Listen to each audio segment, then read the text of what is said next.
Hello and welcome back to Vidya mind my dear students. So students, आज के session में continue करते हैं हमारा चैप्टर नंबर 13 अवर एनवायरनमेंट। और इस सेशन में हम क्या डिस्कस करने वाले हैं? हम डिस्कस करेंगे एक बहुत इंटरेस्टिंग और एक important topic of this chapter, food web. तो ये जो फूड वेब है ना, ये बहुत इंपॉर्टेंट टॉपिक है इस चैप्टर का। भाई, इस टॉपिक से रिलेटेड जो क्वेश्चंस है वो आपके एग्जाम में आ जाते हैं, तो मेक श्योर आप बहुत अच्छे से मेरे साथ इस चैप्टर को पढ़ने वाले हैं। सो स्टूडेंट्स, स्टार्ट करते हैं इस सेशन से। Alright, my dear students. So, first of all, the question arises, what is a food web? ये food web होता क्या है? तो आपको नाम से थोड़ा सा समझ आ रहा होगा, बाकी मैं आपको एक बहुत सिंपल तरीके से एक्सप्लेन कर देती हूँ। बहुत सारी फूड चेन्स जो होती हैं वो मिलकर फूड वेब बनाती हैं। फूड चेन्स हमने पढ़ी थी ना भाई, फूड चेन होती है जिसमें अलग अलग लेवल पे अलग अलग तरह के ऑर्गेनिजम्स होते हैं। तो बहुत सारी फूड चेन्स मिलकर क्या बना लेती हैं? एक फूड वेब बना लेती है। आपको कैसे याद रखना है भाई? कैसे याद रखेंगे आप फूड वेब को? आपको बहुत सिंपल सा एक एग्जांपल लेना है कि आप इमेजिन करो बहुत सारी चेन्स हैं और वो क्या है? हमारी फूड चेन्स है। अब वो फूड चेन्स को आप एक साथ मिक्स कर दो तो अब क्या बन जाएगा? एक जंजाल सा बन जाएगा। आपको वो सारी चेन्स का क्या बन जाएगा? एक वेब बन जाएगा। तो इस तरीके से क्या बनता है? आपका फूड वेब बन जाता है। इस तरीके से बहुत छोटे से एग्जाम्पल से आपको इसे याद रखना है, राइट? अब आगे देखिए, अ food web is a network of interconnected food chains with in an ecosystem. तो कह सकते हैं भाई, फूड वेब क्या है? फूड वेब एक नेटवर्क है बहुत सारी फूड चेन्स का। बट यहाँ पे आप देखिए कीवर्ड यहाँ पे आपको दिखाई दे रहा होगा, इंटरकनेक्टेड। क्या आपको कीवर्ड दिखाई दे रहा है? इंटरकनेक्टेड। इसे नहीं भूलना। ये फूड चेन्स आपस में क्या है? कनेक्टेड है। कैसी है? कनेक्टेड है। और इन सारी जो फूड चेन्स है इनका जंजाल तो बना हुआ है, एक वेब तो बना हुआ है, but these food chains all are interconnected. ये आपको याद रखना है। क्लियर हो गया? आगे देखिए, एस्टेब्लिश्ड रिलेशनशिप्स। अब देखिए फूड वेब जो है इसके कुछ हम समझ लेते हैं, इसका सिग्निफिकेंस क्या है, राइट? इसके कुछ सिग्निफिकेंस हमें पढ़ेंगे, यहाँ डिस्कस करेंगे। तो सबसे पहला है it establish relationships. It establish relationships between various species in the ecosystem. ये हमारा फूड वेब क्या करता है? डिफरेंट डिफरेंट स्पीशीज के बीच में एक रिलेशनशिप को एस्टेब्लिश करता है, राइट? ये देखो, ये क्या है हमारा? This is an example of a food web. यहाँ पे तरह तरह की जो फूड चेन्स हैं ये साथ में इंटरकनेक्टेड है। जैसे ये देखो, ये एक रही फूड चेन आपकी, राइट? ये फूड चेन यहाँ से क्या हो रही है? स्टार्ट हो रही है। यहाँ से ये फूड चेन स्टार्ट हो रही है। एक फूड चेन ये रही, एक फूड चेन यहाँ पे ये रही, राइट? इस तरीके से एक फूड चेन हमारी ये रही। तो तरह तरह की फूड चेन आपको यहाँ पे दिख रही होंगी और ये सारी फूड चेन्स क्या है? एक दूसरे से इंटरकनेक्टेड है, वो भी आपको दिख रहा होगा, राइट? अब देखो, इस फूड चेन की वजह से देखो ये सारी, ये जो फूड वेब जो बन रहा है इसमें से जितनी भी स्पीशीज हैं वो क्या कर रही हैं? एक दूसरे से किसी ना किसी तरह का इंटरेक्शन कर रही हैं। तो क्या हो रही है? एक रिलेशनशिप एस्टेब्लिश हो रही है। यहाँ पे देखो, अब देखो ये फूड चेन देखो, यहाँ पे प्रोड्यूसर से स्टार्ट हो रही है। दो फूड चेन यहाँ पे क्या हो रही है? प्रोड्यूसर से स्टार्ट हो रही है। पहले देखो, प्लांट्स को कौन कंज्यूम कर रहा है? Grass hopper insect. Grass hopper को ये बर्ड कंज्यूम कर रही है और इस बर्ड को भैया फॉक्स कंज्यूम कर रहे हैं। एक फूड चेन ये बन गई। अब देखो कैसे इंटरकनेक्टेड है डिफरेंट ऑर्गेनिजम्स यहाँ पे। ये देखो, यहाँ पे ये प्लांट्स जो है यहाँ से स्टार्ट हो रही है एक फूड चेन। ये ग्राउंड स्क्विरल क्या करती है? इसको कंज्यूम कर लेती है। अब इस ग्राउंड स्क्विरल को ये ईगल कंज्यूम कर लेता है। तो ये एक फूड चेन बन गई। अब यहाँ पे आप ये देखिए, इस प्लांट को ग्रास हॉपर ने खाया, इस ग्रास हॉपर को ये स्क्विरल भी खा सकती है, स्क्विरल को ये ईगल भी खा सकती है। तो डिफरेंट स्पीशीज यहाँ पे क्या कर रही है? एक दूसरे से इंटरेक्ट कर रही हैं, राइट? देखा यहाँ पे। और दूसरा है multiple position of organism. One organism occupies multiple positions with in a food web participating more than one food chain. और साथ ही साथ आपको ये भी यहाँ पे दिखाई दे रहा होगा कि एक ऑर्गेनिज्म जो है वो मल्टीपल पोजीशंस पर यहाँ पे है, राइट?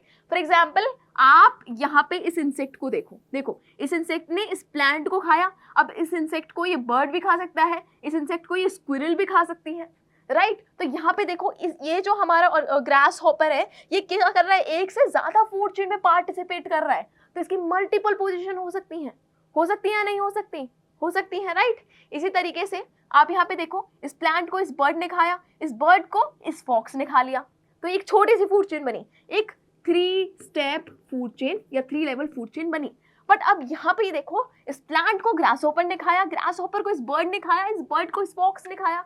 तो यहाँ पे बनी एक 4 स्टेप फूड चेन, राइट। अब इस बर्ड का पोजीशन हमारी फर्स्ट वाली फूड चेन में क्या था, सेकंड पोजीशन था, राइट, सेकंड लेवल पे ये थी। बट जो हमारी नेक्स्ट वाली फूड चेन है उसमें ये थर्ड लेवल पे थी, तो इसकी पोजीशन चेंज हुई या नहीं हुई, हुई ना। तो भाई ये आपको समझ में आ गया क्या सिग्निफिकेंस है हमारी फूड वेब का। पहली बात, it establishes relationship between different species, and the second one is that it also provides multiple positions of an organism in a food web. Food web में भाई एक ऑर्गेनिज्म की डिफरेंट क्या हो सकती है, फूड चेन हो सकती है, वो एक से ज्यादा फूड चेन में क्या कर सकता है, पार्टिसिपेट कर सकता है। Is that clear to you? Next देखिए, organisms eat and get eaten by others. Organisms in a food web obtain food from various sources and can in turn be consumed by different types of organisms। तो एक food web में आप देखो, हमारा जो food web है आपको ये दिखाई दे रहा होगा, मैं इसको और भी अच्छे से क्लियर कर देती हूँ जिससे कंफ्यूजन ना हो। तो इस फूड वेब में आप देखो, एक ऑर्गेनिज्म जो है वो डिफरेंट सोर्सेज से क्या कर सकता है, यहाँ पे अपना फूड ऑब्टेन कर सकता है। फॉर एग्जाम्पल आप इस बर्ड को देखिए, ये बर्ड जो है वो डिफरेंट सोर्सेज से यहाँ पे फूड जो है वो ऑब्टेन कर रही है। या तो ये इनको कंज्यूम कर सकती है, या फिर इस फूड चेन में ये इसको कंज्यूम कर सकती है, या ये फूड चेन यहाँ से स्टार्ट हो सकती है, या यहाँ से भी स्टार्ट हो सकती है, राइट। यही हो रहा है ना यहाँ पे, ये आपको अच्छे से क्लियरली समझ आ गया, कोई कंफ्यूजन नहीं है। स्क्वायरल को देख लो, या तो ये इसे डायरेक्टली कंज्यूम कर सकती है, या फिर इसे भी कंज्यूम कर सकती है। तो इस फूड वेब में आपको दिखाई दे रहा होगा कि जो ऑर्गेनिजम्स हैं वो क्या करते हैं, वेरियस सोर्सेज से अपना फूड ऑब्टेन कर सकते हैं, और उन ऑर्गेनिजम्स को भी various types of organisms consume कर सकते हैं ना। हो रहा है यहाँ पे हमारे फूड वेब में साफ दिखाई दे रहा है हमें, right. Now moving on, flow of energy. अब हम इसमें क्या हम डिस्कस करने वाले हैं, transfer of energy in an ecosystem. तो देखिए, energy is not created in the ecosystem, it is only converted from one form to another. तो ये एक इंपॉर्टेंट पॉइंट है, इसे हमें समझना है कि एनर्जी जो है वो इकोसिस्टम अपने आप क्रिएट नहीं करता। इकोसिस्टम में एनर्जी जो है वो अपने आप क्रिएट नहीं होती है। एनर्जी जो है वो ओनली कन्वर्ट करी जाती है एक लेवल से, वही एक से दूसरी फॉर्म में, right. For example, solar energy is converted into chemical energy by the process of photosynthesis. तो देखो, आपको अगर ये दिया जाए कि इकोसिस्टम है, राइट, इसमें हमें एनर्जी लेके आनी है, एनर्जी डालनी है, तो कैसे होगी, नहीं, एनर्जी इकोसिस्टम खुद क्रिएट नहीं कर देगा। क्या करेगा, जो सन की रेज होती हैं हमारी, राइट, उनसे क्या मिलती है, सोलर एनर्जी मिलती है। ये जो लाइट रेज है ये क्या सोलर एनर्जी होती है। अब ये जो प्लांट्स होते हैं क्या करते हैं, इस एनर्जी को लेते हैं और इस सोलर एनर्जी को, ये क्या है हमारी सोलर एनर्जी है, इसे कन्वर्ट करते हैं किसमें, इसे कन्वर्ट करते हैं केमिकल एनर्जी में। किसमें, केमिकल एनर्जी में, राइट। कौन सी प्रोसेस के थ्रू, फोटोसिंथेसिस के थ्रू, राइट। तो यहाँ पे आपने देखा कि इकोसिस्टम में एनर्जी कहाँ से आई, इकोसिस्टम में एनर्जी इकोसिस्टम ने खुद ने नहीं बनाई, ये जो सोलर एनर्जी से मिल रही थी, तो उस इकोसिस्टम में जो लिविंग ऑर्गेनिज्म है, जो प्लांट्स हैं, उन्होंने फोटोसिंथेसिस की प्रोसेस को परफॉर्म किया और केमिकल एनर्जी में उस एनर्जी को क्या कर दिया, कन्वर्ट कर दिया, right. So the energy flows from one component of environment to another within a food chain. अब ये जो एनर्जी का फ्लो होता है ना, देखो इकोसिस्टम ने खुद ने तो एनर्जी बनाई नहीं। अब यहाँ पे क्या होगा कि जो सोलर एनर्जी आई मिली प्लांट्स को, उसे उन्होंने फोटोसिंथेसिस की हेल्प से किस में कन्वर्ट कर दिया, केमिकल एनर्जी में कन्वर्ट किया। अब ये जो केमिकल एनर्जी प्लांट्स में है, ये डिफरेंट लेवल्स पे क्या होगी, ट्रांसफर होगी। और कैसे होगी भाई, फूड चेन्स के थ्रू होगी। कहाँ होगी, डिफरेंट ऑर्गेनिजम्स में फूड चेन के थ्रू ट्रांसफर होगी। For example, autotrophs plants capture solar energy and convert it into chemical energy by the process of photosynthesis, and only 1% of the energy is utilized by the plants। अब होता क्या है, मैं आपको बताती हूँ कैसे इकोसिस्टम में एनर्जी फ्लो करती है, ठीक है। देखो, सिंपल सी चीज है, सन है, सन की लाइट रेज पड़ी एक जगह पर, वहां पे ये प्लांट प्रेजेंट है। अब इसे जो सोलर एनर्जी मिली सनरेज की फॉर्म में, उसे इसने केमिकल एनर्जी में कन्वर्ट किया फोटोसिंथेसिस की हेल्प से। अब इन प्लांट्स को किसी ने कंज्यूम कर लिया, फॉर एग्जाम्पल इस हाथी ने इसे कंज्यूम कर लिया, राइट, इसने इसे खा लिया। अब देखो एक बात और, ये जो सोलर एनर्जी से इसने केमिकल एनर्जी बनाई है, उस केमिकल एनर्जी 100% केमिकल एनर्जी बनाई है, उसमें से सिर्फ ये 1% एनर्जी जो है वो प्लांट क्या करता है, यूटिलाइज करता है। ये जो प्रोड्यूसर्स हमारे ऑटोट्रॉप्स होते हैं, ये 100% की केमिकल एनर्जी में से सिर्फ 1% ऑफ केमिकल एनर्जी को यूज करते हैं, राइट। उसके बाद ये 1% इसने यूटिलाइज की। अब क्या हुआ, इस एलिफेंट ने इसे खाया। अब ये जो एनर्जी है वो इस एलिफेंट में ट्रांसफर हो गई, राइट। अब ये केमिकल एनर्जी इस एलिफेंट में ट्रांसफर हो गई। अब इस एलिफेंट को फॉर एग्जांपल एक ईगल ने या फिर लायन, आप कोई भी ले सकते हैं, बर्ड वर्ड किसी ने भी खा लिया, क्या कर लिया, कंज्यूम कर लिया, इस एलिफेंट को इसने कंज्यूम कर लिया। अब इस एलिफेंट से जो एनर्जी है वो इस बर्ड में, लायन में, जो भी आप ले सकते हैं कंपोनेंट, उसमें क्या हो गई, ट्रांसफर हो गई। क्या हो गई, ट्रांसफर हो गई। तो हमने देखा इकोसिस्टम ने यहाँ पे खुद ने एनर्जी बनाई नहीं, एनर्जी भाई बनाई नहीं है खुद ने, उसे एनर्जी मिली, सोलर एनर्जी, उसे कन्वर्ट कर दिया दूसरी फॉर्म में, केमिकल एनर्जी में, और वो chemical energy different different components में क्या होती है, फूड चेन्स के थ्रू ट्रांसफर होती है, राइट। तो ये आपको क्लियर हो गया अच्छे से। So energy is then transferred to heterotrophs and decomposers. तो प्रोड्यूसर्स क्या करते हैं, जो ऑटोट्रॉफ्स होते हैं वो एनर्जी को क्या वो करते हैं, सिंथेसाइज करते हैं, फ्रॉम सोलर एनर्जी टू आपकी केमिकल एनर्जी कन्वर्ट करते हैं, और ये एनर्जी फिर बाद में हेटरोट्रॉफ्स और डिकम्पोजर्स तक क्या हो जाती है, ट्रांसफर हो जाती है। देखो अगर अब ये ईगल मर गई, राइट, अब ईगल मर गई तो क्या होगा, माइक्रो ऑर्गेनिज्म जो है, डिकम्पोजर जो है, इसे डिकम्पोज कर देंगे और क्या करेंगे, उस एनर्जी को भाई, अब वो एनर्जी आपकी माइक्रो ऑर्गेनिजम्स में ट्रांसफर हो जाएगी, होगी या नहीं होगी, होगी ना। तो इस तरीके से ये एनर्जी का फ्लो चलता रहता है, फ्लो ऑफ एनर्जी इकोसिस्टम में इस तरीके से होता है। ये आपको अच्छे से क्लियर हो गया। अब आगे देखिए, energy loss in food chains. So energy lost at each trophic level through various factors like heat, digestion, work and growth. अब एक और बात आपको समझनी होगी स्टूडेंट्स, कि ये जो एनर्जी का ट्रांसफर होता है, फ्लो ऑफ एनर्जी यहाँ पे हो रहा है, इस चार्ट में आप देखो, राइट। ये हमारे प्रोड्यूसर्स हैं, ये क्या है, हमारे प्लांट्स हैं प्रोड्यूसर्स। इन्होंने क्या किया, केमिकल एनर्जी जो हमारी सोलर एनर्जी थी उसको केमिकल एनर्जी में कन्वर्ट किया। अब इनको ये हर्बीवोर्स ने खा लिया, तो एनर्जी इन हर्बीवोर्स के पास, इन प्यारे प्यारे रैबिट्स के पास चली गई, right.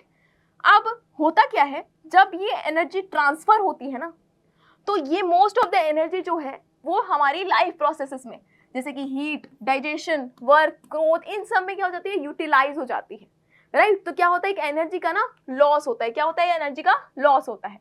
So only about 10% of the food eaten is turned into body energy for the next level of consumers.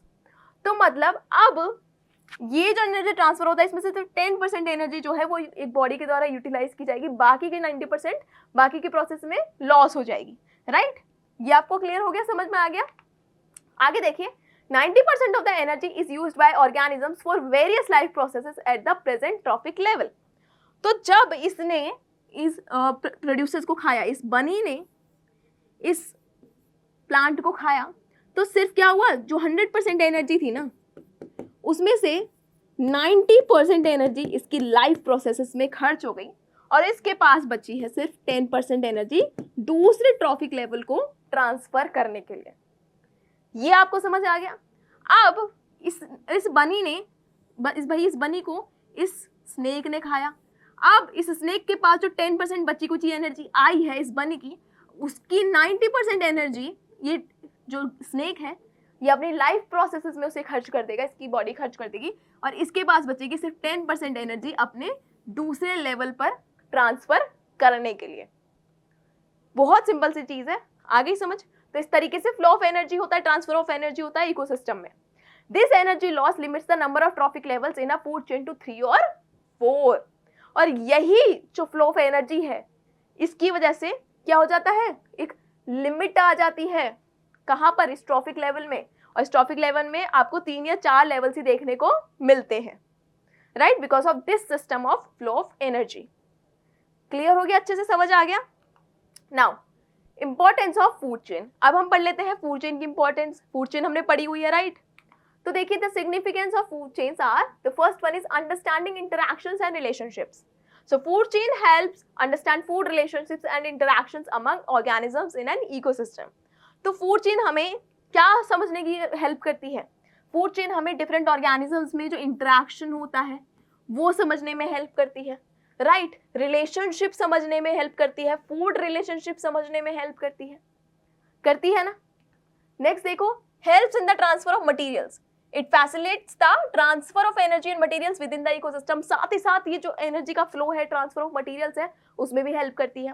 देखो, प्लांट्स है, एनर्जी इसमें जाएगी डियर में, प्लांट्स ने अगर इस डियर ने इस प्लांट को खाया, अब इस डियर को ये वुल्फ खाएगा तो एनर्जी डियर से वुल्फ में ट्रांसफर हो जाएगी, एंड सो ऑन चलते रहता है। डिकम्पोजर्स क्या करेंगे, एक टाइम पे इसको डिकम्पोज कर देंगे, जो भी सारे न्यूट्रिएंट्स हैं, मटेरियल है, उसे रिसाइकिल कर देंगे, सॉइल में मिला देंगे, और उस सॉइल से और एनवायरनमेंट से ये प्लांट्स वापस से उस क्या करेंगे, सारे मटेरियल्स को, न्यूट्रिएंट्स को एब्जॉर्ब कर लेंगे, और इसी तरीके से ये प्रोसेस चलता रहता है। तो हमें हर किसी जो ऑर्गेनिज्म है उसकी फूड नीड्स पता चलती हैं कि उसे किस तरीके की फूड नीड्स है उसकी, राइट, कौन किसे कंज्यूम करता है, क्या रिलेशनशिप है, समझ आ गया। Next, dynamicity, it aids dynamicity to the ecosystem. इसका मतलब क्या है, इसका मतलब है कि जो फूड चेन है ना वो एक चेंज लाती रहती है हमारे इकोसिस्टम में, और ये चेंज किस लिए इंपॉर्टेंट होता है, ये अडेप्टेशंस के लिए, सर्वाइवल के लिए इंपॉर्टेंट होता है, राइट। ये देखो फूड चेन क्या करती है, हो सकता है फूड चेन में डिफरेंट ऑर्गेनिजम्स हो, फूड चेन बदल जाए, तो एक डायनामिक चेंज होता रहता है फूड चेन का। इसकी वजह से क्या होते हैं, अडेप्टेशंस होते रहते हैं, और अडेप्टेशंस क्या होते हैं, बैलेंस बनाए रखने के लिए इंपॉर्टेंट होते हैं, राइट। नेक्स्ट देखो, movement of toxic substances, so highlights the potential movement of harmful substances like pesticides, weedicides through the food chains. अब देखिए फूड चेन जो होती है वो एक और बहुत इंपॉर्टेंट चीज बताती है, वो क्या होता है, ट्रांसफर ऑफ टॉक्सिक सब्सटेंसेस। अगर हम फूड चेन्स को ऑब्जर्व करें तो हमें पता चल सकता है कि किस लेवल पे कौन सा जो टॉक्सिक सब्सटेंस है वो ट्रांसफर हुआ है, कैसे हुआ है, राइट। एक फूड चेन हमने वही भी उठा ली, अगर हमें पता लगाना है कि भाई किसी भी लेवल पे क्या हो रहा है, जो टॉक्सिक सब्सटेंसेस हैं वो ट्रांसफर हो रहा है, कैसे करेंगे, एक फूड चेन पकड़ लो, फूड चेन में ऑब्जर्व करो उन ऑर्गेनिजम्स को, और हम इजीली पता लगा सकते हैं कि कौन से लेवल पे ये जो या फिर किसी फूड चेन में जो टॉक्सिक सब्सटेंसेस हैं वो पास ऑन हो रहे हैं, और उन्हें हम क्या कर सकते हैं, उसे समझकर उसे रोक सकते हैं, राइट। तो ये क्या है, कुछ इंपॉर्टेंट पॉइंट्स हैं हमारे फूड चेन के। सो आई होप ये आपको बहुत अच्छे से क्लियर हो गया होगा स्टूडेंट्स। तो इस सेशन में हमने क्या डिस्कस किया स्टूडेंट्स, इस सेशन में हमने डिस्कस किया अबाउट फूड वेब। किसके बारे में डिस्कस किया, फूड वेब के बारे में डिस्कस किया। What is food web, food web क्या होता है भाई, डिफरेंट जो फूड चेन्स होती हैं वो इस हाथ में एक नेटवर्क बनाती हैं, और ये सारी फूड चेन्स एक दूसरे से इंटरकनेक्टेड होती हैं, और क्या बनता है, हमारा फूड वेब बनता है। फिर हमने पढ़ा कि फूड वेब किस तरीके से काम करता है, बहुत सारे ऑर्गेनिजम्स क्या होते हैं एक साथ इंटरकनेक्टेड होते हैं, राइट। साथ ही साथ हमने पढ़ा कि फूड चेन की इंपॉर्टेंस क्या है, हमने डिस्कस किया what is the importance of food chain. Food chain हमें पता है, हमने बहुत अच्छे से डिस्कस की हुई है, राइट। और साथ ही साथ उसकी क्या इंपॉर्टेंस है वो भी हमने पॉइंट्स में डिस्कस किया। सो आई होप आपको ये सेशन बहुत अच्छे से समझ आ गया होगा स्टूडेंट्स, और आपके मन में किसी भी तरह का डाउट नहीं रहा होगा। अगर आपको नोट्स चाहिए इस टॉपिक के तो आपको विद्या माइना ऐप के ऊपर मिल जाएंगे, और अगर आपको वीडियो दोबारा देखना है तो आप दोबारा देख सकते हैं और अपने डाउट्स को क्लियर कर सकते हैं। सो स्टूडेंट्स हम मिलेंगे हमारे नेक्स्ट सेशन में, तब तक के लिए keep watching Vidya mine. Thank you very much.